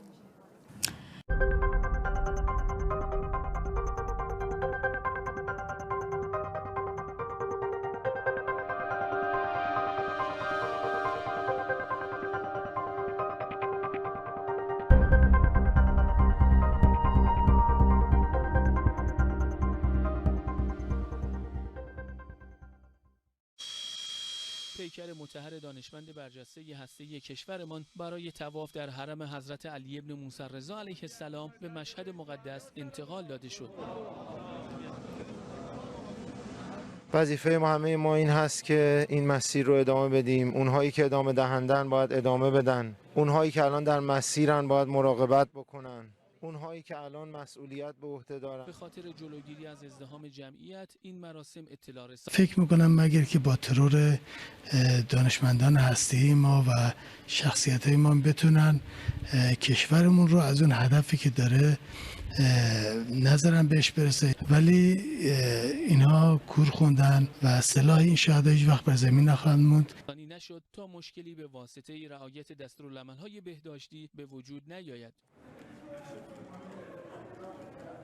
در مراسم معنوی تشییع و طواف پیکر پاک شهید فخریزاده در جوار مضجع شریف امام مهربانی ها های بسیار بزدلانه، فقط راه اینها مستحکمتر خواهد شد و راه اینها قوی‌تر خواهد شد.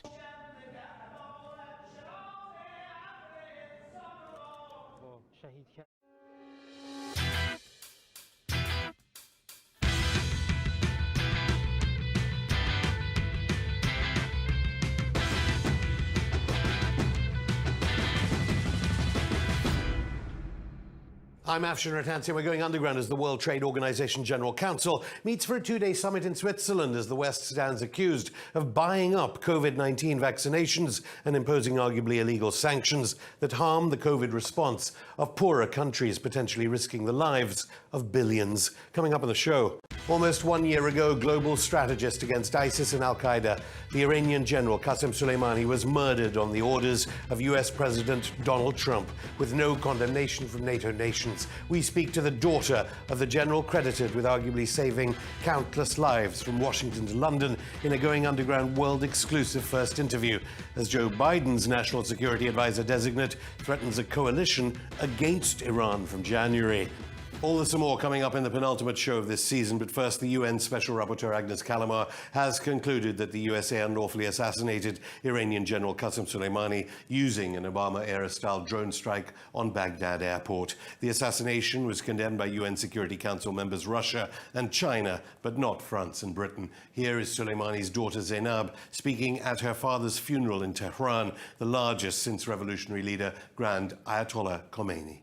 خانواده‌های سربازان آمریکایی در غرب آسیا که شاهد ذلت آمریکا در نبردهای سوریه، عراق و لبنان و افغانستان و یمن و فلسطین بودند، در انتظار مرگ فرزندانشان روزهایشان را سپری خواهند کرد. آقای ترامپ قمارباز، ترامپ تدبیر شیطانی تو در جدایی و تفرقه میان دو ملت ایران و عراق با خطای استراتژیک تو خاک به خون کشیدن دو مجاهد بزرگ موجب اختلاط خون مجاهدان بزرگ ابو مهدی و حاج قاسم که موجب پیوند تاریخی بین دو ملت ایران و عراق شد و تنفر جاودانه آنها را علیه آمریکا برانگیخت. دیروز پارلمان عراق خروج آمریکا را از عراق کلید زد.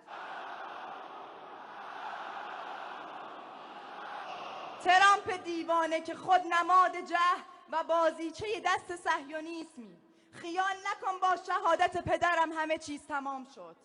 رهبرم، پدرم و پدری داشت که در کنارش بود، در کنارش ایستاد و ما هم همانند پدرم در کنارش خواهیم ماند. And Zainab Soleimani, the daughter of assassinated General Qasem Soleimani, now joins me from Tehran in a world-exclusive interview, her first since her father was killed on the orders of Donald Trump.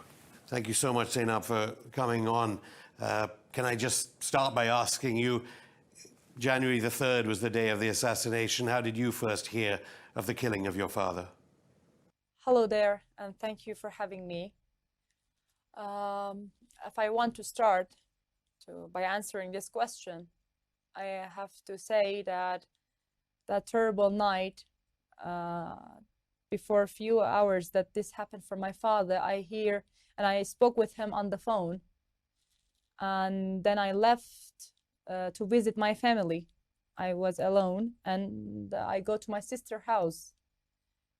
And I knew that the situation in Iraq was so dangerous, and the situation was different, and it wasn't like before.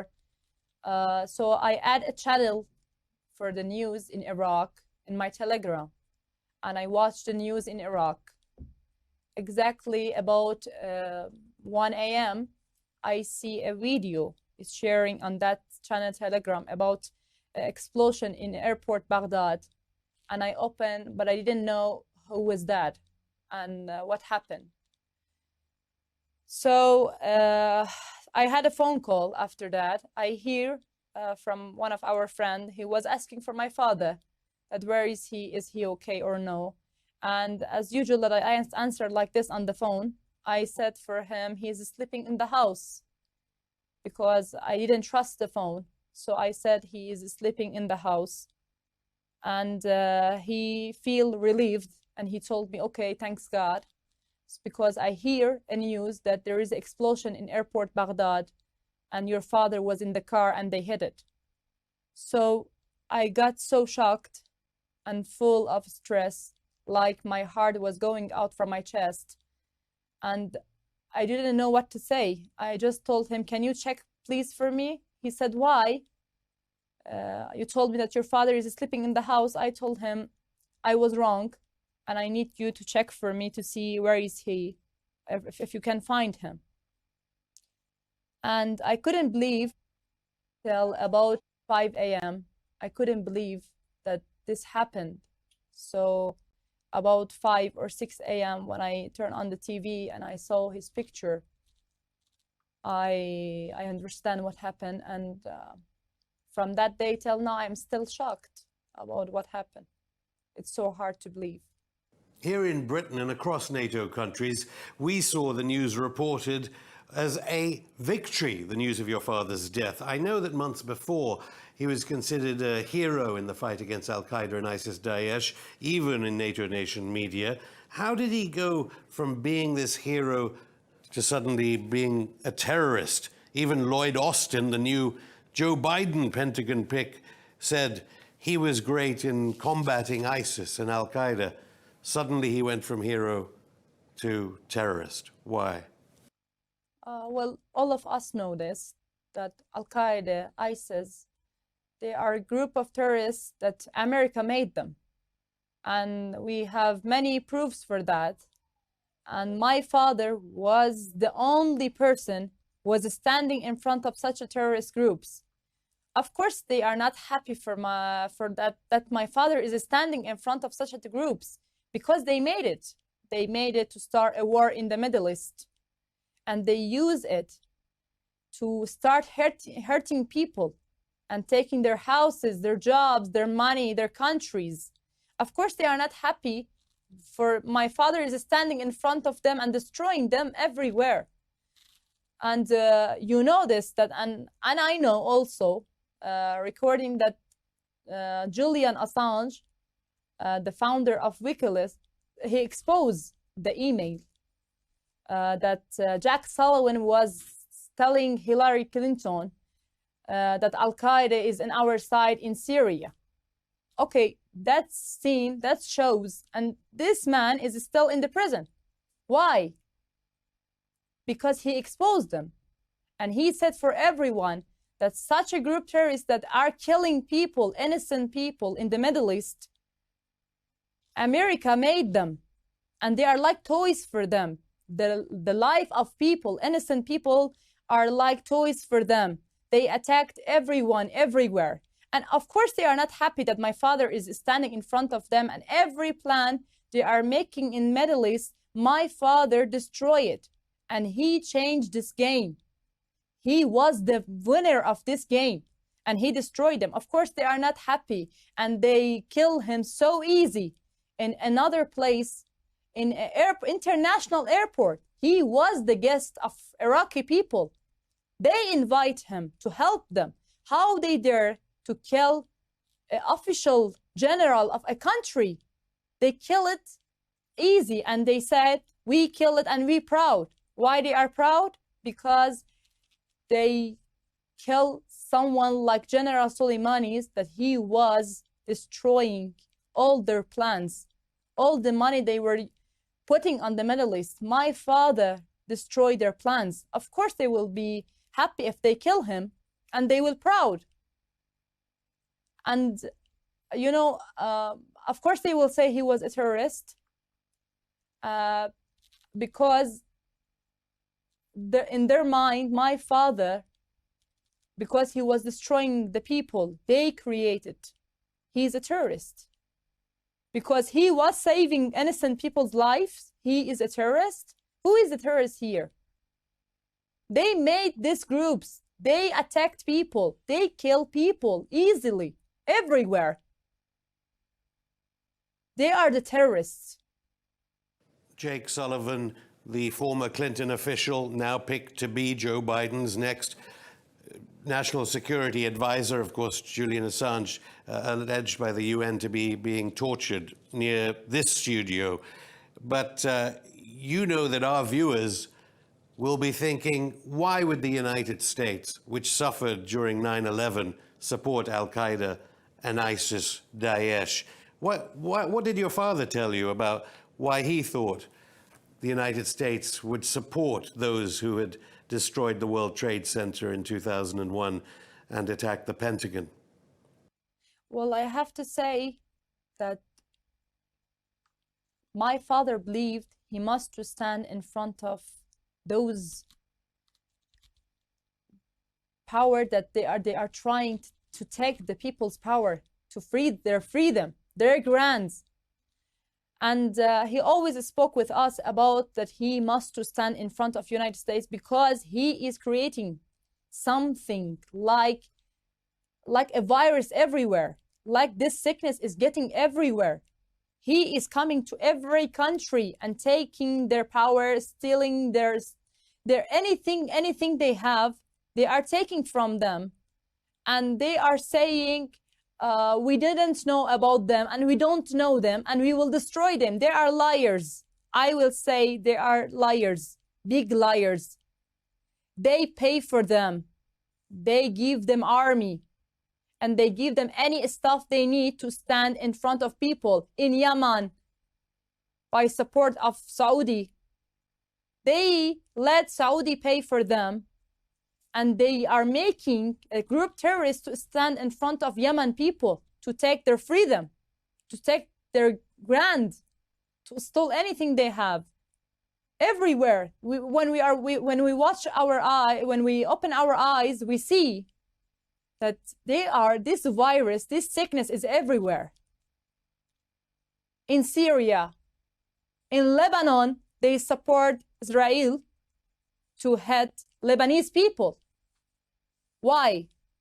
Why they are looking to steal people countries? Just because the money? What they are looking for? And my father believed he must to stop them. And he did so well. That's why they killed him. That's why they took my father out from their way. Because they know they can't stop him anymore.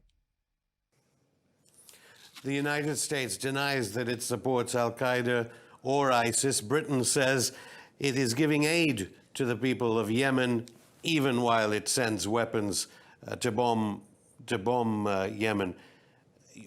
Why would Donald Trump say that your father was a monster? Well, of course, first, he is the monster, not my father. And second, I will say my father did his job so well and make them so angry. You are seeing every plan they are making in the Middle East is destroyed. Everywhere they are trying to enter and hurt Iran, they are failed. Why? Of course, for them, my father is a big monster. But my father is a savior. He saved people, not just his own country. He did this for all countries. He did this for people, not just Middle East. He destroyed ISIS because he don't want people innocent in Europe got killed by such a dangerous virus. He did this. He fight for everyone, not just Syria, Yemen, Lebanon, Iran, Iraq. No, he did this for all. He fight for all till his last breath. He didn't stop. He know this way he is going, it's so dangerous. And he might get killed. He know this way, this thing so well. But he didn't stop because he wasn't afraid from them. They were afraid from him. They were so afraid from my father. They know how he will act, how he respond. And they know so well he will beat them. For Trump, my father is a monster. Zainab, I'll stop you there. More from the daughter of the late Iranian military commander, General Qasem Soleimani, after this break.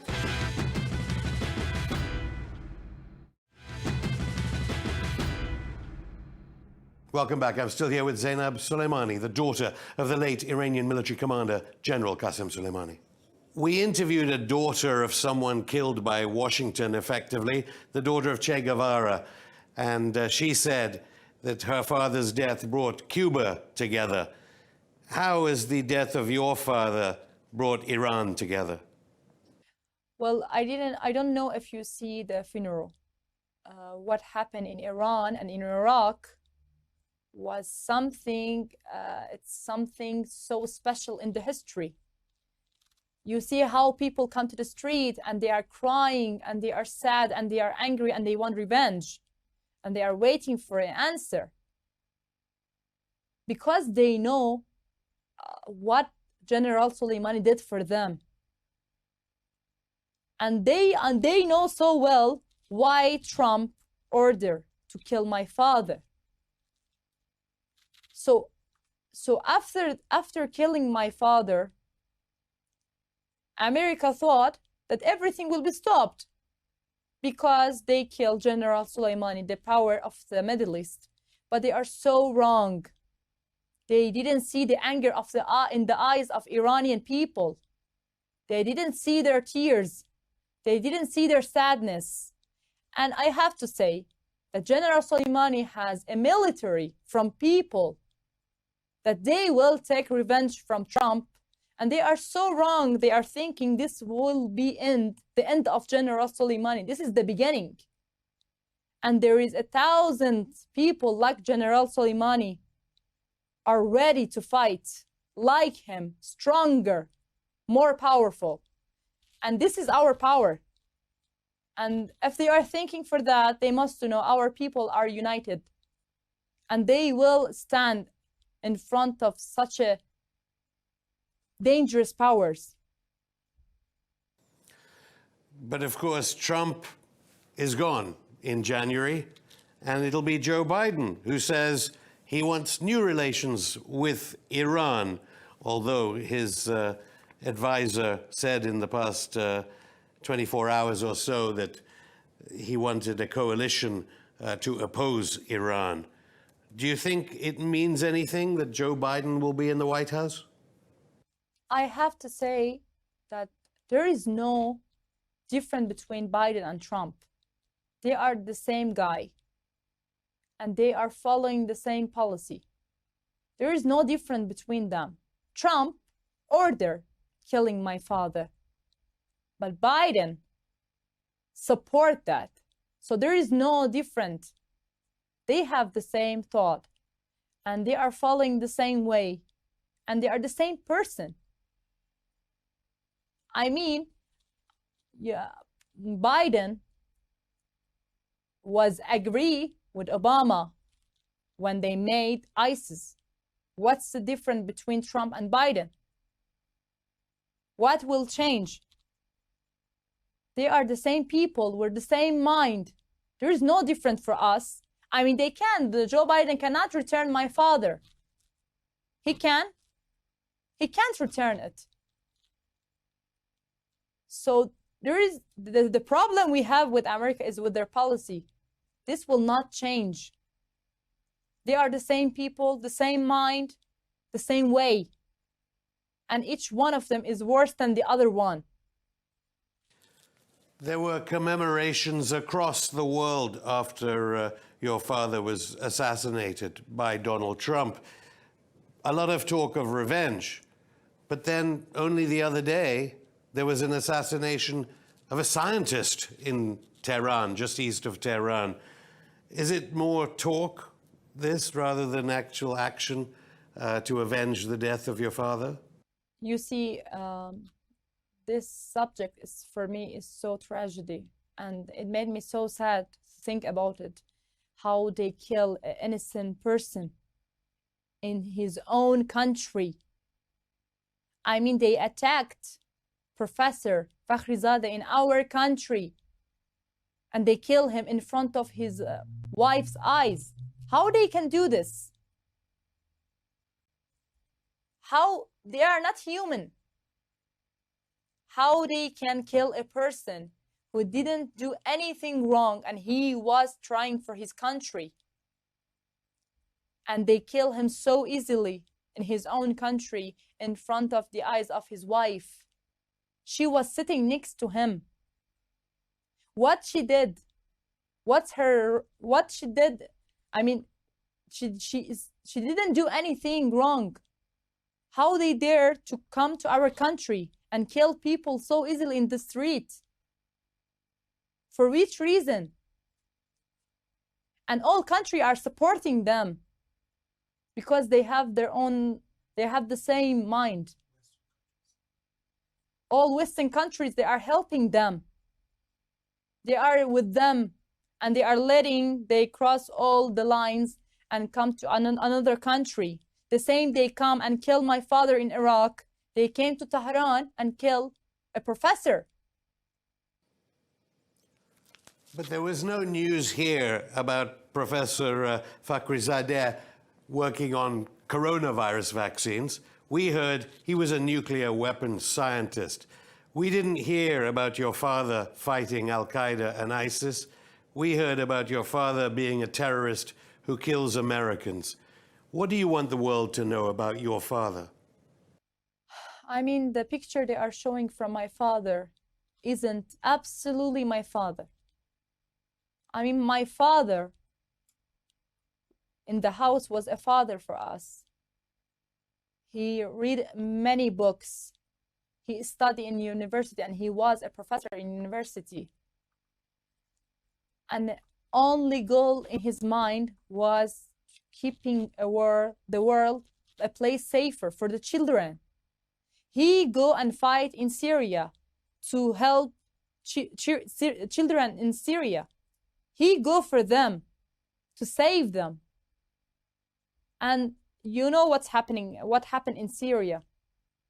I can't talk about it right now because the things happen in Syria are so make me sad to think about it. And how my father can be a person who wants to kill American people and people in Europe. How? He was saving them from the ISIS. He was saving them to don't let anyone to hurt them. He was fighting for them. How he can be a terrorist to kill people? He was saving children in Yemen that they were dying from hunger. How a person that call himself human can watch children doesn't have food? How they can watch this? And they are saying that my father is a terrorist. My father fight for all people to make the world a place safer. And I think the future will judge about him. And they will know much more about him and what he did for them. Saudi Arabia is, of course, accused of bombing Yemen. Do you believe another reason for Washington to kill your father was because he wanted unity amongst the global South against Washington policy? Of course, yeah. I mean, they will do, my father make them angry everywhere. So they use anything they can do. And I know many reasons why they killed my father is not just for those things we talk. They couldn't do anything with my dad. They were failed. They were destroyed in Middle East. They were embarrassed. All their plans was destroyed. So, of course, they have many reasons to kill my dad easily. They took a life of an innocent person that was keeping a place safer. Of course, they will say we had much reasons for killing him. What would you say to American soldiers who were in Syria or Iraq fighting Al-Qaeda, so they said, who fought apparently with your father on the same side? What would you tell them to say to journalists and their politicians? For your question, I prefer to answer by a question.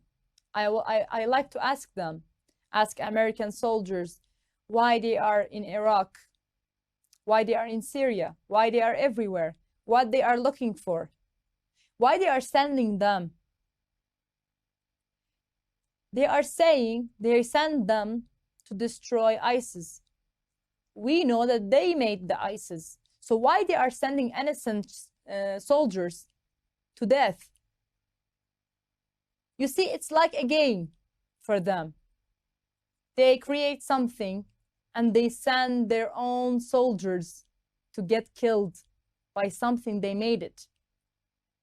And they don't care for them. They don't care for their lives. They are just caring for the power, for the money, for anything they are looking for in that countries. They are looking for oil. And they have to know this will not happen. Finally, I have to ask you, some are saying you could become a successor to your father. What are your plans now? My plan is to introduce my father, not the thing that Trump is saying, of course. I have to introduce my father to the world. That's my job, and that's my destiny. I believe I have to go this way, to introduce my father, that who he was and what he did for people. Well, I'm planning to write something about him, because I saw many books about him in English and other languages. They are not perfect, and many information on them are not correct. So, well, now I'm trying to make a book and write a book about him and introduce my real father, the real General Soleimani, to the world. Zainab Soleimani, thank you. You're so welcome. And that's it for the show. We'll be back on Saturday for our season finale with exclusive reaction to everything from Brexit to Biden with the legendary John Pilger. Until then, subscribe to the channel on YouTube and join the Underground on Facebook, Twitter, Instagram, and SoundCloud.